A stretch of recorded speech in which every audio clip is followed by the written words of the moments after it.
stopped about 5 times a day by the same police officers, just for no reason. They're not even outside the shop or congregating, just picking at individuals. It was on the day when I was in the park, when I was approached by a policeman who wanted to stop and search me. And he stopped and searched me and he strangled me and held me up against the wall. First he said, "You need to move away from here." And I said, "I can't, because this is where my friend lives." And he pushed me. And I moved back a little bit, and he pushed me again. And he pushed me again until I hit the wall. And when I got onto the wall, he grabbed me by my neck and held me up against the wall while another officer patted me down. And that was it, really, that day. 2 days later, I got a call from my grandmother. And she said that the police had just come round and they said they wanted to speak to me. And I knew I never done nothing wrong, so I thought the best thing to do is just to go to the local police station. So I went to Stratford police station and I asked if I'm wanted or not. And they arrested me and was taking me to Forest Gate police station. It was all okay until the officers that brought me there had to leave. And when they left, the people behind me was PC McFarlane and Joe Harrington, and that's when, because he was wearing right here, but I noticed the circle in his face. I recognized that part of his face, and I said, "You're the officer."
Study political science.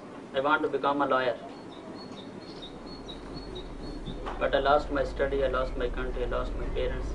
Some people think we come here only for earn money. It's wrong.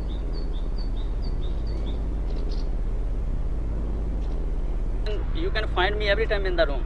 Sometimes I'm reading books, sometimes I'm watching TV. You cannot find me outside. Every time in the detention cell, not in the room. Detention cell, torture cell. It's better to die in a day is better than die 1 year, 2 years, 3 years, 7 years, 4, 10 years. Here condition is that if I was in my country, maybe they hanged me, maybe they send me in the prison, maybe they will finish me. But here, in my country, they decide. But here, detention, every time torture. Mentally torture every time. 1 year, 2 years, 3 years, 7 years. We tour all over the Brandenburg asylum camps. The people, we met the people. They live in the asylum camps 4 years, 10 years, 9 years. They are mentally lost. Yeah.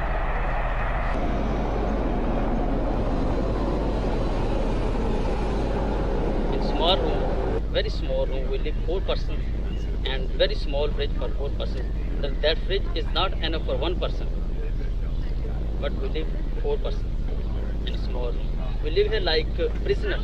We don't go outside. When we go outside in the start, Nazi problem, when we go from outside, from Rathnau to Berlin, is police problem. Why you came here? We don't have any movement, any freedom of movement, any freedom of working, any freedom of education, any freedom of commerce, and all of asylum camps mostly are in the forest, not in the state. That is, the authorities said here is democracy, but in my little thinking, in my ill thinking, here is not democracy, it's dictatorship. They think we are second-class citizens. We are not respectable citizens. They have ill thinking, they are wrong thinking. But we are second-class. We are not second-class. We are also respectable citizens. We belong to respectable countries. Nobody wants to leave their country if he has not problem. We didn't came here for happily. We came here because there is problem for us. That's why everybody came here. Not for me.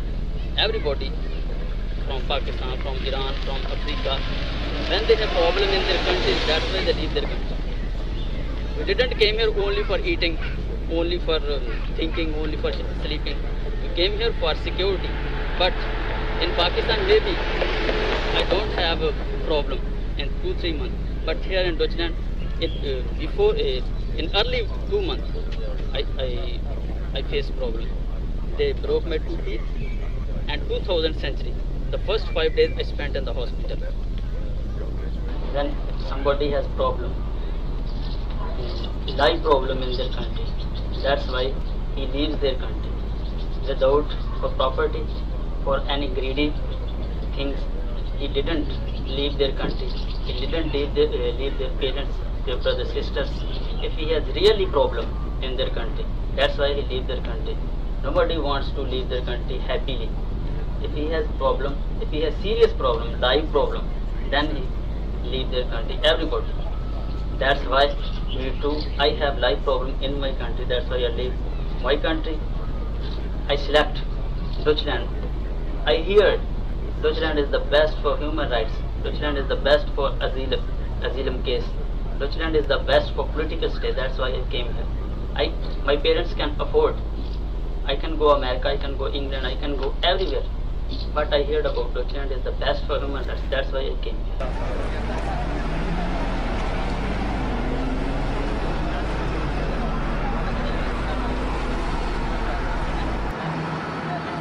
I don't feel that nothing is so good. Every time I'm feeling bored, and when you invite us, so I would like to very happy that you invite us and we enjoy very much here. So until now I didn't enjoy in Germany, but today is very happy day for me that we enjoy very much, and we came here. Actually, we want to every day in Berlin because Berlin we are happy. Хорошо. And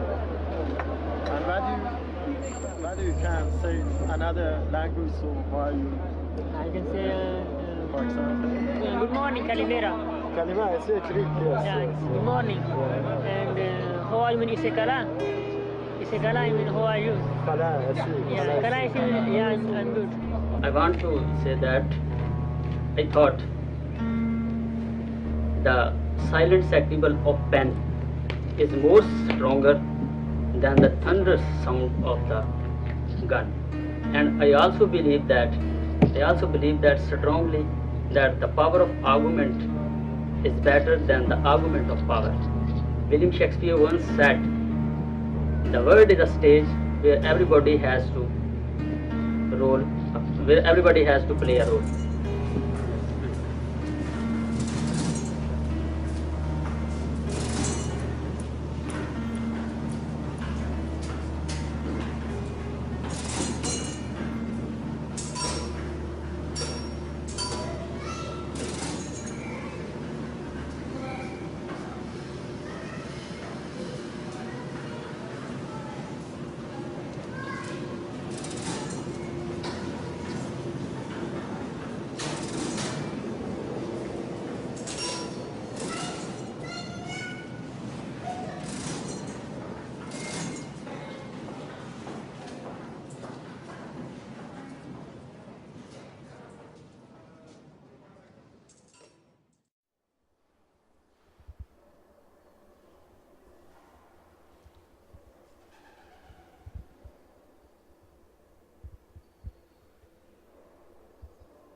the place that is meant to run. So the Somalians have been on hunger strike. So during the process, they got angry. They were hungry. They started destroying things.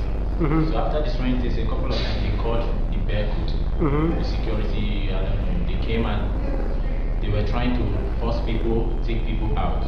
Me, I don't know what was happening. I was just in their midst. I wasn't protesting. I wasn't doing anything. I was just sitting. Then they came. They took me. Yeah, I wouldn't say it's illegal. There's nothing illegal about someone seeking asylum. The reason they seek asylum is because they are under threat. The legal definition is somebody who has a well-founded fear of persecution. Many people in Sri Lanka do have a well-founded fear of persecution given the behavior of the government in the last few years. But we are seeing a lot more people coming out of Sri Lanka to other countries. The first place they usually go to is India. Then they try to make their way to other countries. I'm calling you from London. There are a lot of people in the UK, Canada, Switzerland, Norway, the United States, Germany, various places. And the ones we send to are afraid. They're afraid to go back, they're afraid for themselves, they're afraid for their families. And then there are a lot of people who are coming out temporarily because they don't really want to leave Sri Lanka, but they just need to get out and be safe. And we do meet a lot of those people. Many of them are in your profession, or in media, and are afraid because they've been threatened for their work as journalists. I mean, there's no way to know most because we don't have a picture. We only interview people we come into contact with. So I can't give you any statistics. I can't tell you overall what the trends are. I can only tell you what people who talk to us tell us. Certainly some of them will have had links to the Tigers. Some of them will probably have been involved in the Tigers. Others will have had no links whatsoever. Some of the Tamils that have been accused of being sympathetic to the Tigers. As you know, the government has called lots of Tiger sympathizers. They've called me a Tiger sympathizer, which is completely untrue. We were very critical of the when they were in existence.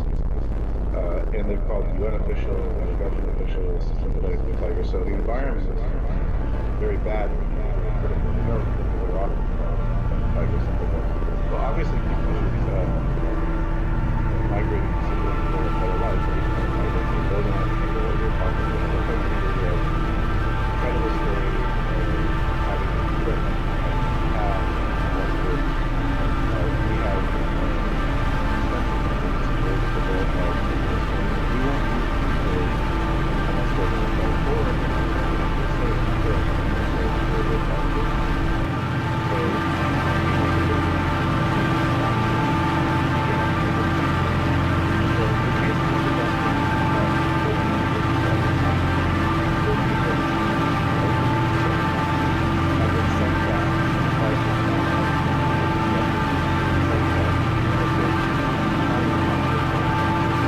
At that time you were in the hospital. Yeah.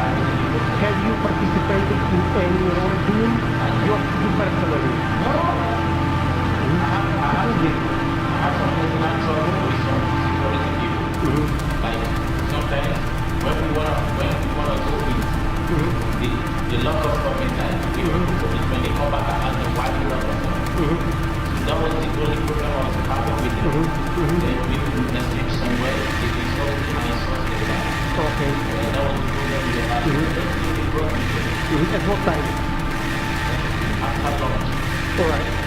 Around 4 p.m. Brought me there. Very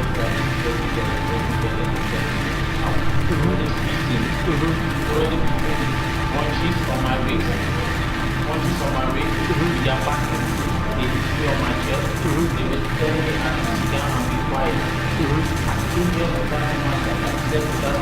It was very extremely cool yesterday. I came with my I left. They put me on his bed.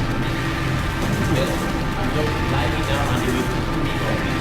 He was watching. The assistant administrator was watching. The director was here. They all laughing at me.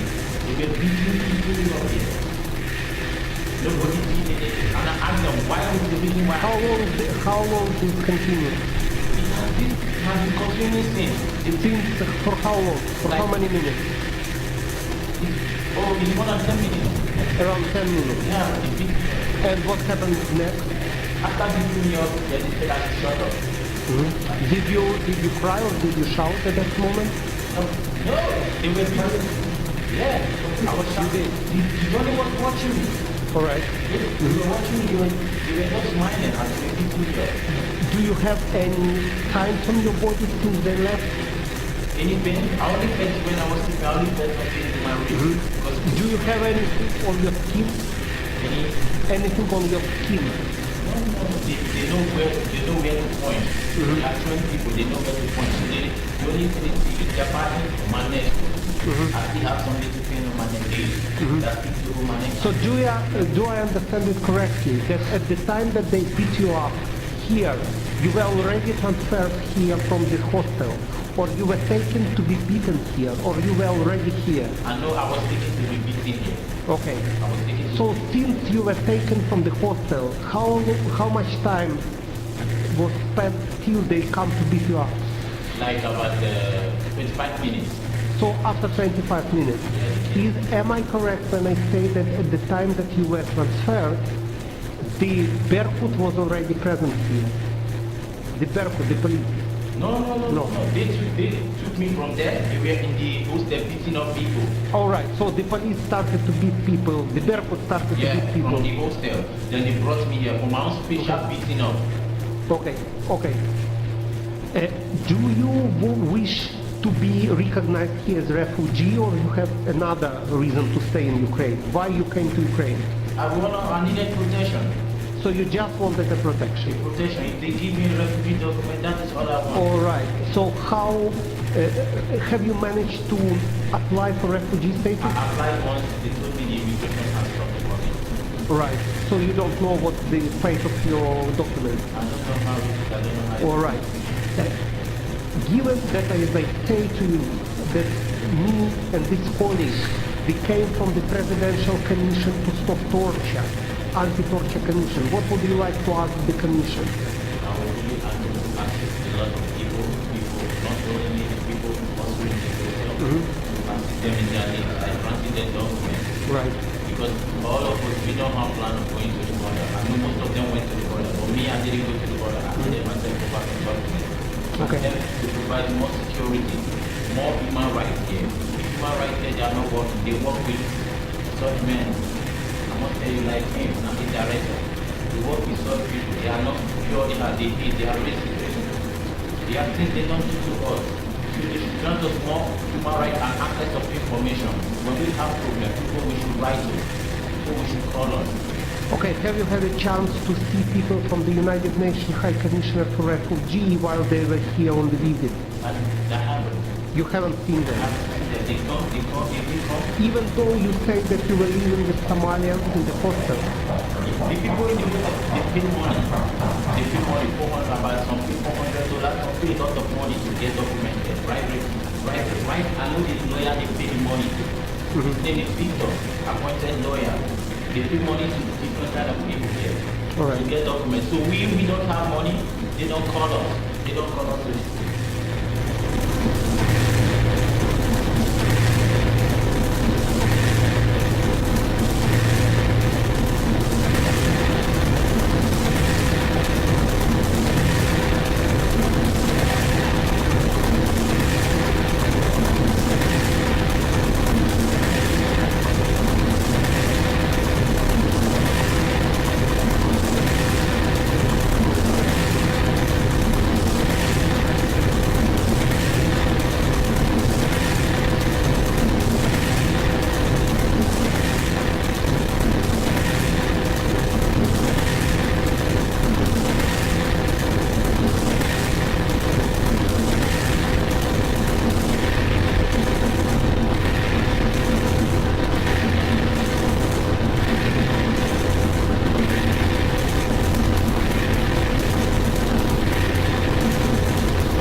And he said, no, I'm not. And I said, yes, you are. I know you done this to me.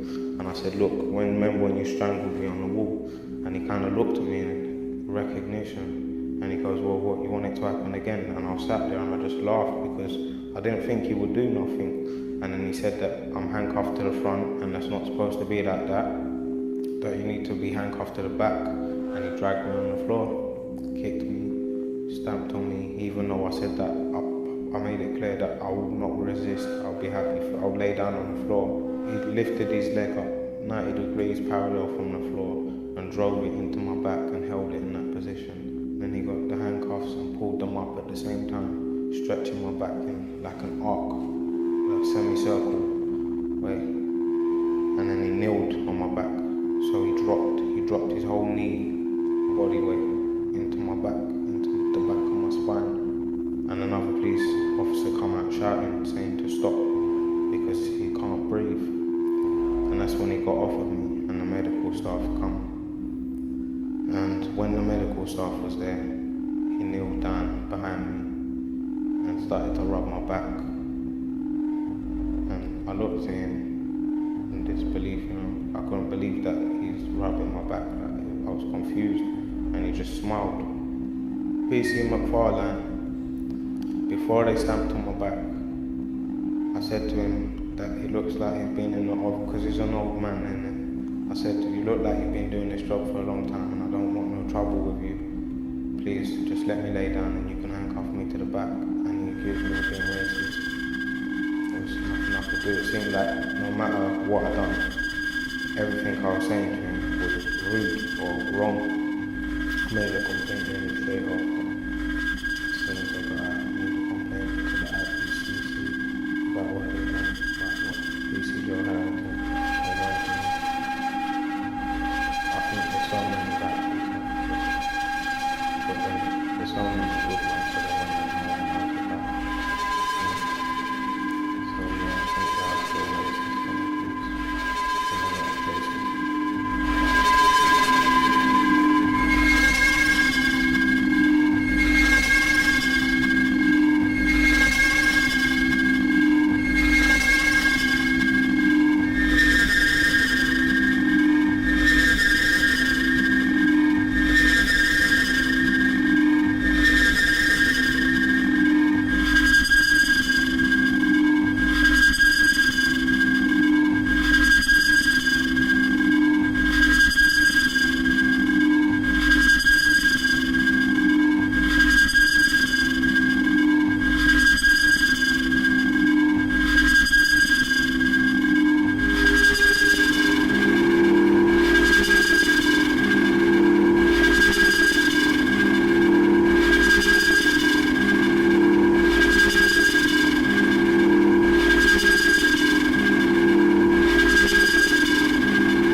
at the School of the Americas, which is a base in Fort Benning, Georgia. And they take soldiers from Latin America and they train them in torture and counterinsurgency and all the things like that. And those are skills that he was then able to transfer back to Guatemala and to help him carry out all of these atrocities. There was a direct role, particularly in Operation Sophia, in which some 600 Mayan villages were completely destroyed, and there was systematic rape and of unarmed civilians and women. And so that was a huge part of that. And he was directly responsible for all of that.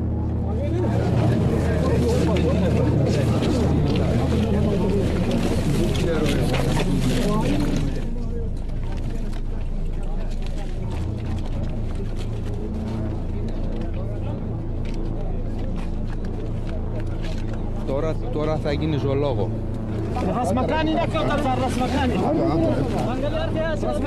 Πού κοιμηθούνε, δεν έχουν δουλειά, δεν έχουν τίποτα, δεν έχουν πού να πάνε. Τίποτα, μιλάμε τίποτα.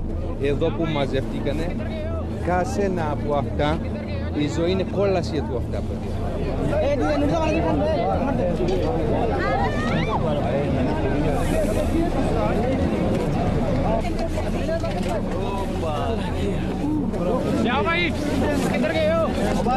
Έλα η Ελλάδα να μας δίνει ένα χαρτί, να μπορούμε τουλάχιστον να περάσουμε. Δεν μπορούμε.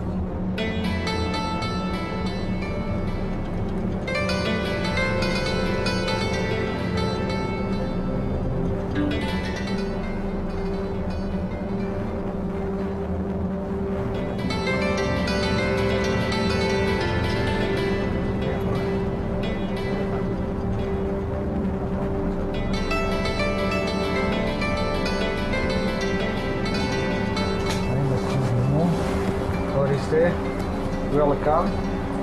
Here. Ορίστε, να ανοίξω το φως. Είναι σπιτάκι μας.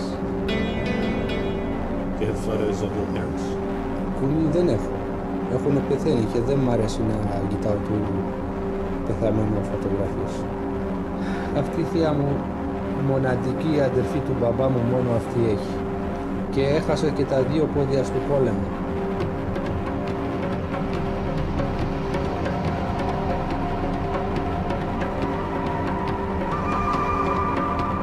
So, where are you from in Iraq? Which part of Iraq?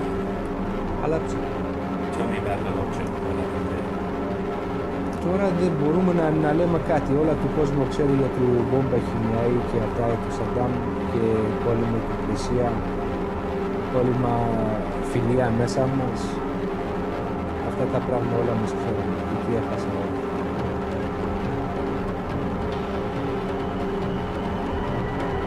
Ξαφνικά έγινε μπόμπα με αεροπλάνα και αυτά πράγματα.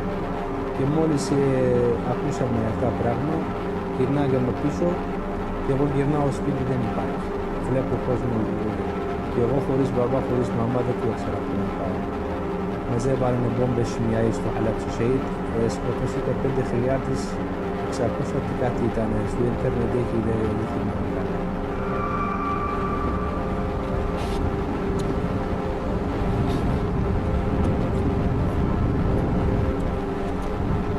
Η Τουρκία τα έδωσε με 3.000 ευρώ με την Ελλάδα. Μπήκαμε μέσα στο ένα καράβι, λέμε καράβι όμως σε αυτό ένα σκάφο, πώς να σου πω, ένα δωμάτι μικρό, 105 άτομα. 105 άτομα μέσα εκεί, δεν μπορούσαμε να πάρουμε ανάσα, όλα έκαναμε ημετό, 52 ώρες είμαστε μέσα στο αυτό.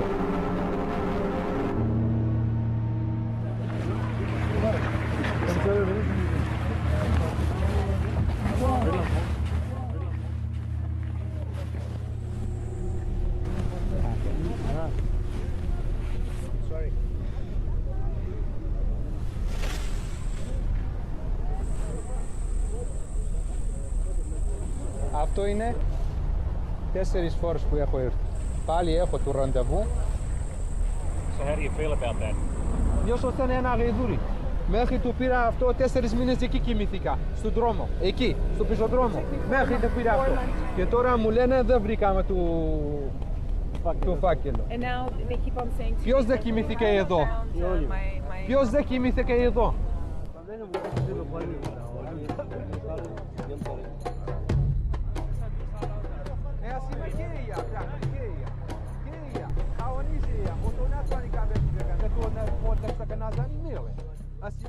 Γιατί δεν μπορώ να ζήσω. Πρέπει να... Εντάξει, εγώ 3 νίκια χρωστάω. Σήμερα δεν του δίνω.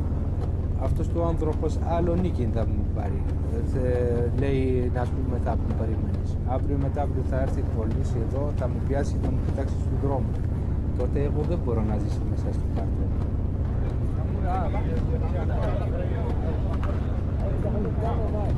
Δεν μπορώ να πεινάω, ή πρέπει να κλέβω, ή πρέπει να σκοτώνω. Εγώ από αυτά δύο δεν το κάνω. Ούτε κλέβω, ούτε σκοτώνω. Και να πεθαίνω από το πείνα.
reason I come in Sheffield, I will face political reason. So I've been took some picture about the demonstration in Cameroon, the city called Buea. So when the government were not happy how the newspaper will tell about the story, because the government don't lie sometimes the truth. When you put it there on truth, is you against the government. So that's why I've been faced on the situation, and then I feel myself here. One Asian will bring me in this country.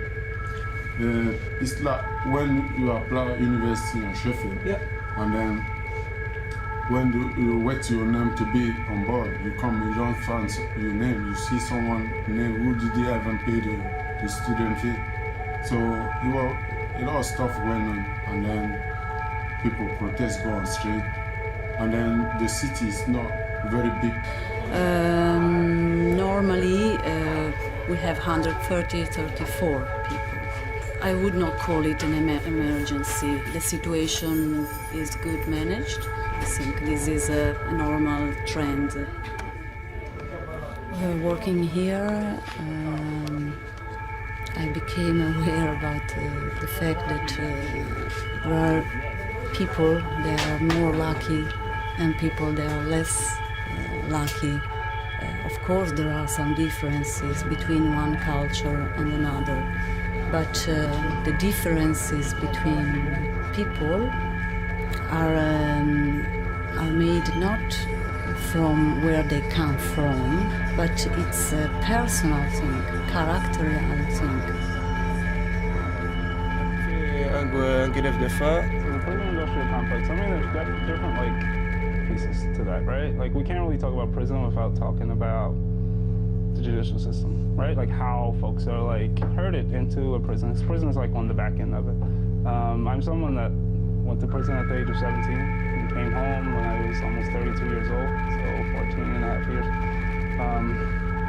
And 6 of those were spent in solitary confinement at, in my opinion, 2 of the worst prisons in the country. Because of the isolation of these prisons, no publicity, where I would be tortured in these prisons, all the other prisoners that were there, be beaten by the guards, bit by dogs, shot with rubber bullets that they shoot from a 12-gauge shotgun, have our meals refused on a daily basis. Yeah, all of the horror stories that you've heard before, I've endured them or witnessed them. I think it's when we talk about the prison industrial complex, to get an idea of what prisons, what the true role and function of a prison is in this country. And prisons have always in this country represented a place that is represented one of the chief repressive institutions in the society. This is where you put political prisoners, people who commit acts that directly challenge the government or the moral fiber of the government and the way society is structured, right? Everyone knows each other, and then when the demonstration comes, all over people are involved. And then the government call the student, people who come from the street that I don't know how to say the word. They treat people like I don't know the word. So they treat like people who come broken stuff in university. They won't call them. It's not the student, but it was student protest. But the government want to prove people, people who will do the damage will come from outside the university. So me, I feel myself, the police take my camera and break it, and then I feel myself going to fight with police. So now it's they said I'll involve, make the demonstration or the part of the demonstration. I wasn't. I was take just a picture. Parce qu'en Tunisie, on n'utilisait pas on ne fait pas le racisme contre l'étranger. On est païsi. Alors اسبت مش نحكي معاه يا ودي انا يزي بوست اوكي هو انا ما عنديش ما نحكي نو بارلا ايش مالك استماع معايا البيت لو جيت رياض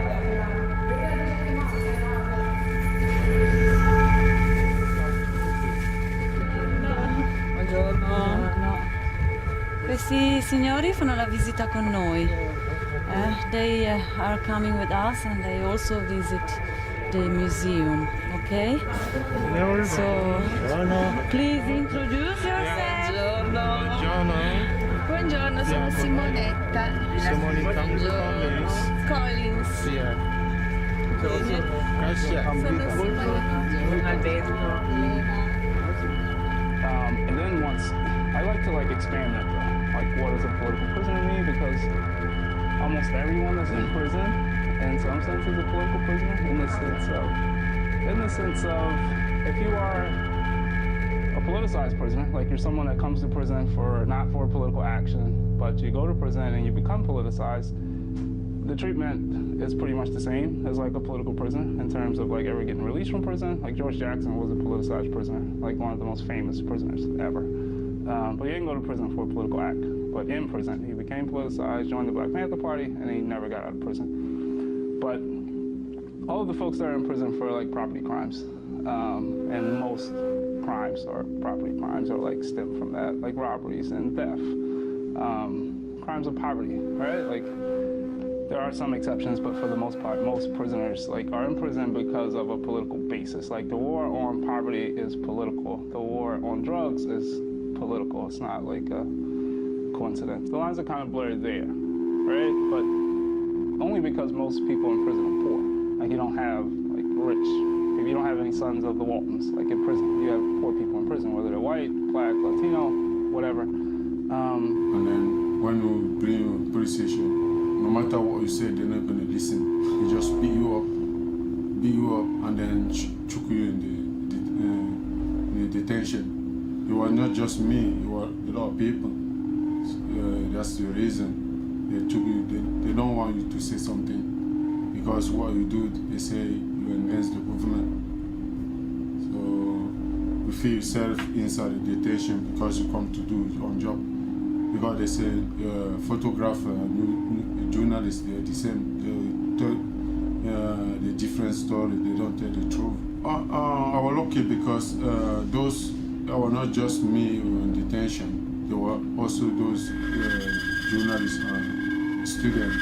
So we were lucky because those people from demonstration come and start arguing in the police station, and then they break the police station, and then everyone escaped. And then that's my lucky I escaped, and then I found myself outside. So the police station was burned, the police car, everything was burned. So now it's the reason if I go back, I will face any prosecution because they say they don't class me again like photography, they class me like people who come and destroy the government stuff.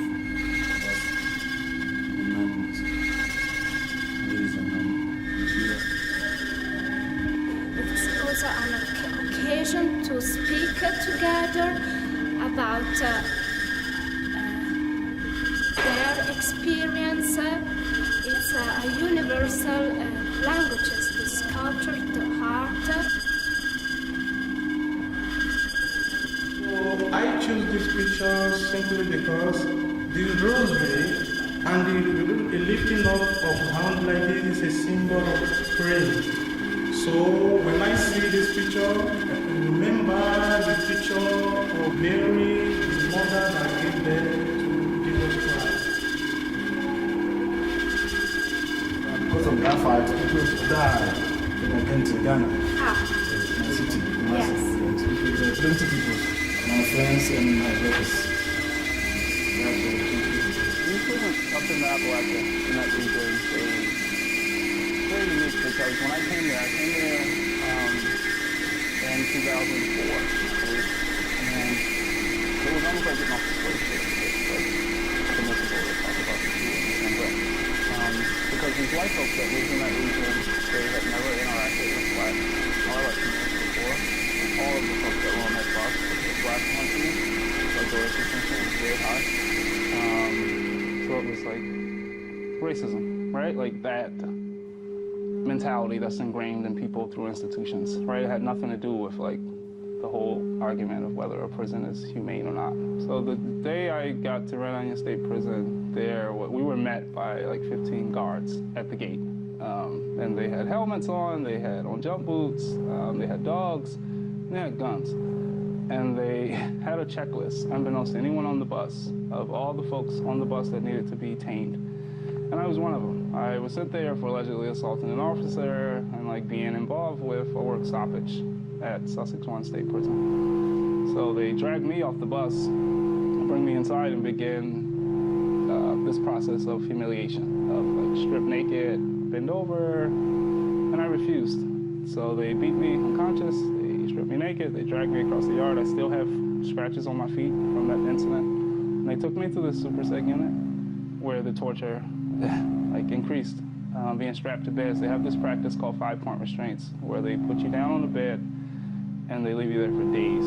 Because like being on that position, they take me in detention.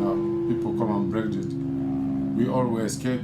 So you're gonna see, I see the people who destroy the government material and car also. That's why now I face if you are going to come home. Now when you go to immigration, so you're gonna find my name and then from there they're gonna take me. I'm gonna be faced with prosecution. It's very, very painful because when you left the family, my dad is not allowed, my mom also, I got my 2 sisters, so I see missing them. How am I going to do? I can't go back. So, and then when you come to a different country, you have to start everything in base, nothing, and then you think you're safe. Now you're facing the situation, you have to ask the question, you have to do. No matter how you do, if they don't believe you, they say you made the story. Situation, see myself again in detention. I should be safe, but I feel myself again in detention. Even in Cameroon, we speak, my country is bilingual. I speak French, but I come from French speaking because in Cameroon, the government is more French, but they try to put the English part very low profile, so that's why. And then all these protests also against the low profile of English part of Cameroon. So they want to be here, but they don't. The French government, they don't bother about them. They just ignore them. Yeah, well, that's part of this, like people being like. First of all, ignorance, right? Like people not really knowing what the true role and function of a prison is, like what actually happens inside of a prison. There's a guy, Ron D'Angelo, and he was like the director of corrections in Virginia at one point. And he was doing an interview, and he was asked how can you justify keeping these men locked in their cells 23 hours a day? And his response was that we didn't bring them up here to rehabilitate them, we brought them up here to die. So like all the money for like programs have been cut for these prisons. One time you could get college degrees in prison, like all of that. Like prison is totally punitive now. Yeah, they say my life is safe in Cameroon, but I said last time to immigration officer, I said, I would like to go back, but where is my safety? But they said they can't guarantee my safety. That's the problem. Because I've been going on with this problem now nearly 5 years. I've been here, nothing been done. So also, when you got the label, being asylum seeker, it's like you're criminal. You can't do everything. You want to do something for your life because you can't stay like this. Even you meet a woman, how you gonna explain yourself? But sometimes those people feel like they can't talk about themselves. I'm asylum seeker. But me, how I grew up, my mom used to tell me, you have to tell the truth, because if you don't tell the truth, you're gonna catch you up. And then what I do, when I met Sharon on friend house about the party, I tell her, look, I'm asylum seeker. So I don't want to be involved, because when you meet a woman, they say, you want to marry to save your asylum case.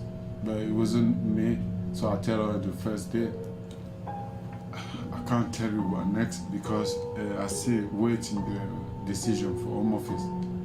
but I don't know what to do. My destiny is now in the hand of the Home Office.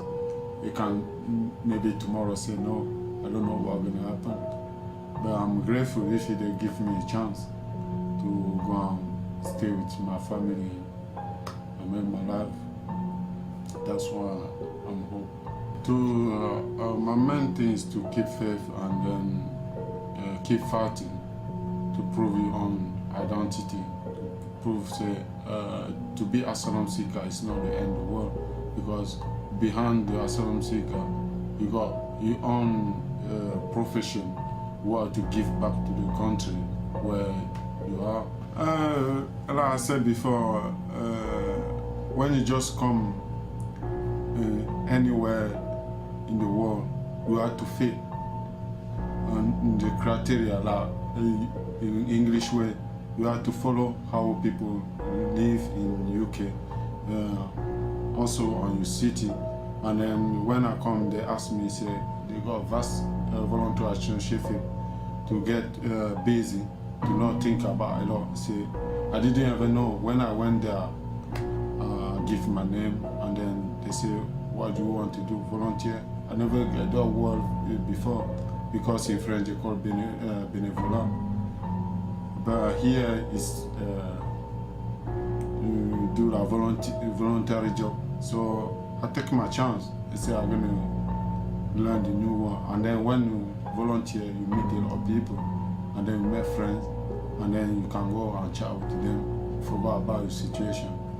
And then I was lucky, I met Mohamed Shafak, who was a councillor, Liberal Democrat, and then I started involved those charity, and then he tell me, say, look, you have to be focused and do what you want. And then I take it from there and always give 100% what I do. So he pay me. That's why I was very popular. Media, everyone want to involve to give me back what I give.